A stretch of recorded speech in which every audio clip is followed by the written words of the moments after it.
Assalamualaikum warahmatullahi wabarakatuh. Good day, class. I would like to introduce my group.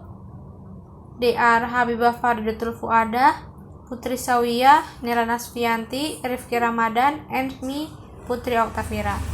So, we would like to explain about contrastive linguistics and error analysis. First slide. What is contrastive analysis?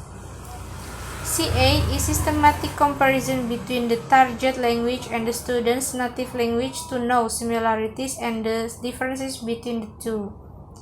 The similarities are assumed to facilitate the learning of the target language, while the differences are predicted to cause learning problem. The goals of CA, tujuan dari contrastive analysis. To predict the learning problem, untuk memprediksi masalah belajar. To provide basis choosing and arranging the teaching material, sebagai dasar pemilihan dan penyusunan bahan ajar. To prevent learners from making interlingual errors, untuk mencegah pelajar membuat kesalahan interlingual. So, example of the similarities between English and Indonesian. Both English and Indonesian have the sound B in the positions initial, middle, and final. English, but, about, club. Indonesian, bisa, sebab, lembab.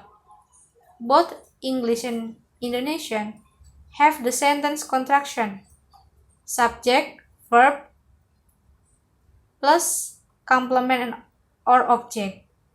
Jadi antara bahasa Inggris dan Indonesia itu mempunyai subjek, predikat, subjek dan predikat juga semuanya.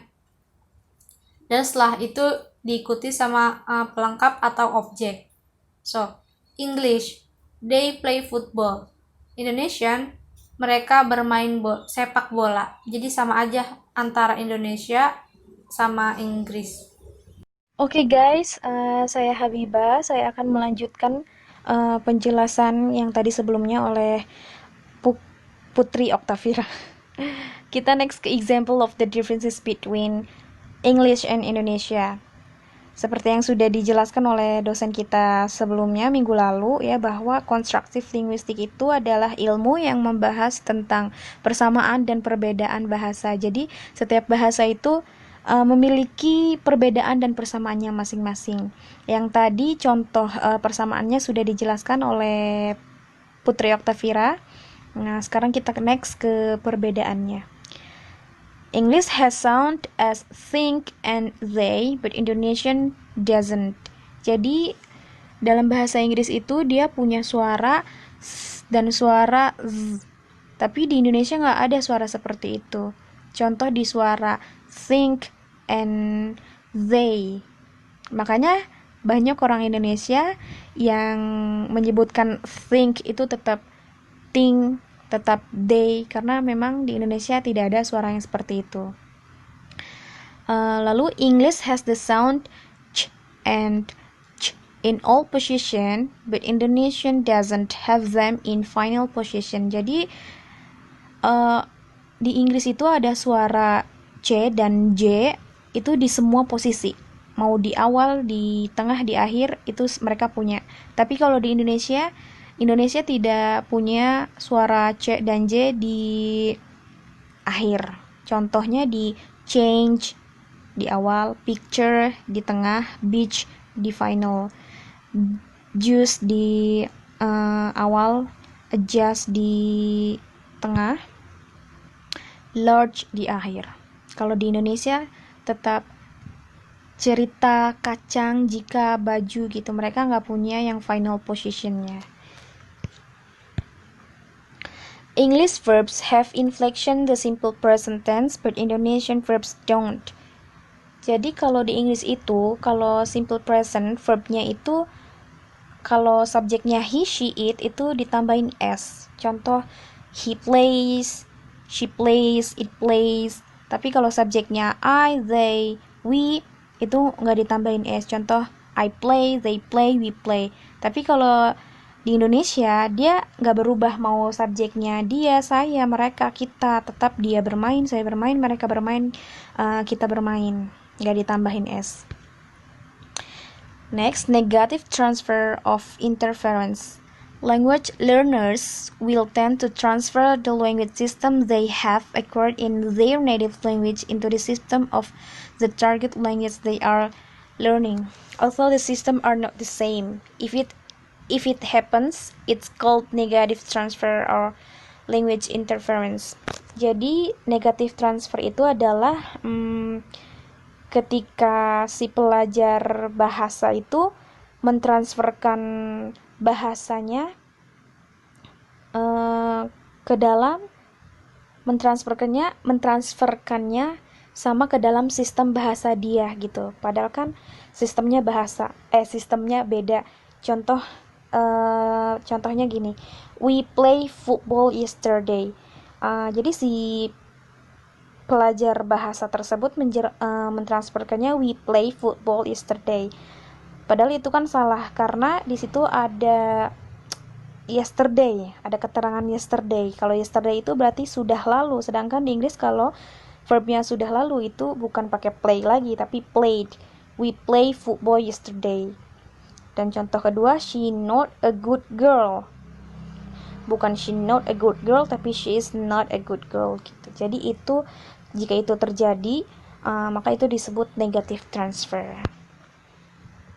Baik, jadi di sini saya akan menjelaskan mengenai faktor-faktor transfer negatif. Pertama, itu ada usia, semakin muda, semakin sedikit gangguan. Kedua, itu ada penguasaan bahasa target. Penguasaan yang lebih baik, semakin sedikit pengaruhnya terhadap bahasa ibu. Ketiga, tingkat perbedaan. Semakin banyak kedua bahasa berbeda, maka semakin banyak transfer negatifnya. Keempat, metode pemaparan. Jika bahasa target diekspos dalam situasi dui bahasa, jadi di sini untuk yang linguistik diakronis sama dengan linguistik sejarah, itu bisa disimpulkan bahwa pengertian linguistik diakronis adalah subdisiplin linguistik yang mengkaji sejarah atau evolusi bahasa, historis, seperti itu, seiring berlalunya waktu atau masa. Dan selanjutnya menjelaskan mengenai descriptive linguistics or early to mid 20th century. Jadi di sini linguistik deskriptif atau awal ke abad 20. Penekanannya bergeser dari perubahan bahasa ke deskripsi bahasa. Ahli bahasa mulai mempelajari bahasa tertentu pada waktu tertentu juga. Structural linguistic. Ferdinand de Saussure is considered as the father of modern linguistic. Jadi beliau ini dianggap sebagai bapak linguistik modern, yaitu ahli bahasa yang membandingkan bahasa dengan permainan catur. Seperti bidak catur yang terisolasi tidak memiliki nilai, dan gerakan oleh salah satu bidak tersebut akan berdampak pada bidak lainnya. Sehingga beliau berpendapat bahwa bahasa adalah struktur yang dibangun dengan cermat dari elemen-elemen yang terjalin. Linguistic in USA. It was the beginning of an offshoot of anthropology. Anthropology is the study of people, struggle toward their evolutionary history, how they behave, adapt to different environments, communicate, and socialize with one another. Jadi, linguistik di Amerika ini berawal dari cabang-cabang antropologi. Antropologi adalah studi tentang orang-orang di seluruh dunia, sejarah evolusi mereka, bagaimana mereka berperilaku, beradaptasi dengan lingkungan yang berbeda, berkomunikasi dan bersosialisasi satu sama lain. Jadi antropologi juga berkaitan dengan fitur biologis yang menjadikan kita manusia seperti fisiologi, susunan genetik, sejarah, dan evolusi nutrisi. Para antropolog sangat ingin melihat budaya bahasa yang cepat mati. Misalnya suku Amerika India, yaitu Leonard Bloomfield. Dia adalah ahli linguistik Amerika. Dia menetapkan prosedur yang ketat untuk mendeskripsikan bahasa apapun, dan dia juga menganggap bahwa linguistik harus menangani data yang dapat diamati secara objektif dan sistematis. Dia pun juga tertarik pada cara item dari bahasa tertentu diatur lebih dari artinya. Jadi beberapa masalah yang muncul, beliau juga meletakkan latar belakang metodologi yang berharga untuk generasi masa depan. Lalu generative linguistic.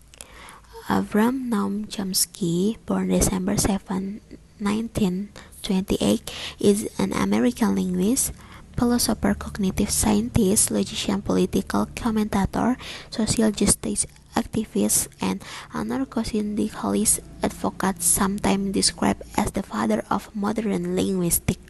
Chomsky is also a major figure in analytic philosophy. Jadi linguistik generatif pertengahan hingga akhir abad ke-20 ini, menurut Chomsky, beliau merupakan bapak linguistik modern ya. Jadi Chomsky juga seorang tokoh utama dalam filsafat analitik. Dia menghabiskan sebagian besar karirnya di Massachusetts Institute of Technology atau MIT, dan dia adalah penulis lebih dari 100 buku. Chomsky mengalihkan perhatian dari deskripsi murni ucapan ke sistematis yang menghasilkan keluaran itu. Menurut Chomsky, linguistik Bloomfieldian terlalu ambisius dan terlalu terbatas. Mengapa terlalu ambisius? Karena tidak realistis. Mereka memiliki aturan untuk mendeskripsikan bahasa dengan sempurna dari kumpulan data, dan itu terlalu sempit karena hanya berkonsentrasi pada penggambaran bahasa dari ucapan-ucapan tata bahasa, tetapi untuk memperhitungkan ucapan tersebut di masa depan. Artinya linguistik deskriptif tidak memperhitungkan kreativitas atau produktivitas. Baik, saya Rifki. Saya akan menjelaskan tentang materi selanjutnya, yaitu tentang error analysis. Error analysis adalah salah satu jenis analisis linguistik yang berfokus pada kesalahan yang dibuat pelajar atau siswa. Lalu ada steps of error analysis, yaitu langkah-langkah menganalisa kesalahan.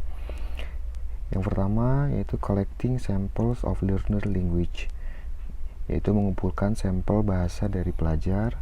Yang kedua, identifying the errors, mengidentifikasi kesalahan. Yang ketiga, describing the errors, menggambarkan kesalahan. Lalu yang keempat ada explaining the errors, yaitu menjelaskan kesalahannya. Lalu yang terakhir atau kelima, evaluating or correcting the errors, yaitu mengevaluasi lalu memperbaiki kesalahan. Kemudian limitation of error analysis, yaitu batasan analisis error. Yang pertama ada weaknesses in methodological procedure, yaitu kelemahan dalam prosedur metodologis. Lalu yang kedua, limitation in scope, keterbatasan ruang lingkup.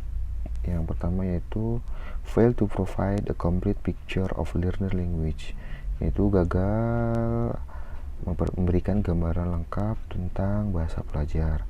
Kemudian most studies are cross-sectional in nature, provide a partial picture, yaitu sebagian besar studi yang bersifat cross-sectional memberikan gambaran parsial.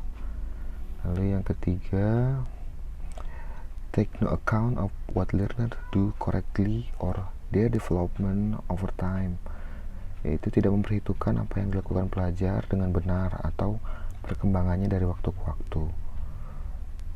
Lalu yang terakhir, reassessment of error analysis, yaitu sebuah penilaian ulang dari analisa kesalahan.